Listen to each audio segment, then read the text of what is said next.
Ngayong araw, pag-usapan natin ang mga dahilan kung bakit maraming tao ang nagpi-fail sa networking business. Hindi dahil mahina sila, kundi dahil hindi nila alam kung paano labanan ang sarili nilang mindset. Reason number 1, madaling sumuko. Maraming gusto ng resulta agad pero ayaw pagdaanan ang proseso. Sa totoo lang, hindi naman instant ang tagumpay. Ang networking parang pagtatanim, kailangan ng tiyaga, consistency at patience. Kaso ang iba, pag hindi pa kumita sa unang buwan, ayon, nawawala na.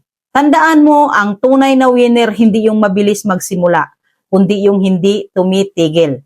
Reason number 2, takot sa rejection. Ayaw nilang tumawag, ayaw mag-message kasi natatakot silang ma-reject. Pero tandaan mo, ang rejection ay parte ng collection.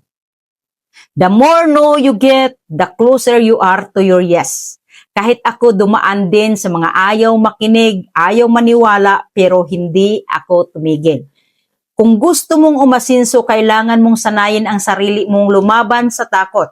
Reason number 3, walang disiplina at consistency. Magaling sa umpisa, pero pag dumating na ang tamad days, wala na.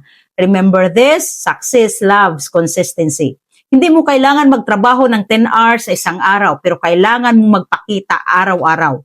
Kung may commitment ka, ipakita mo. Kasi ang sistema sa networking, hindi gumagana kung ikaw mismo ang laging nawawala.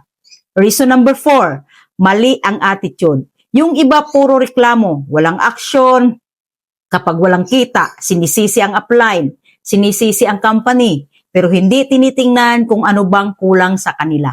Tandaan mo, attitude determines altitude. Kahit anong ganda ng system, kung mali ang ugali, hindi ka pa rin aangat.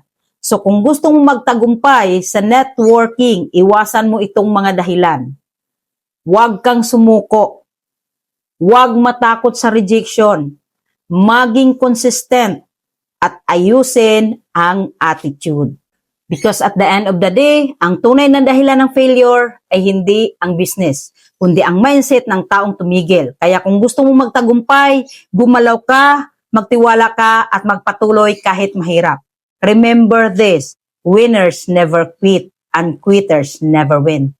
This is Giovelyn Peñaflor, Hall of Famer, top achiever, car achiever and speaker, and now CEO of WOS and Stalwart Wellness Philippines Incorporated. I am proud networker.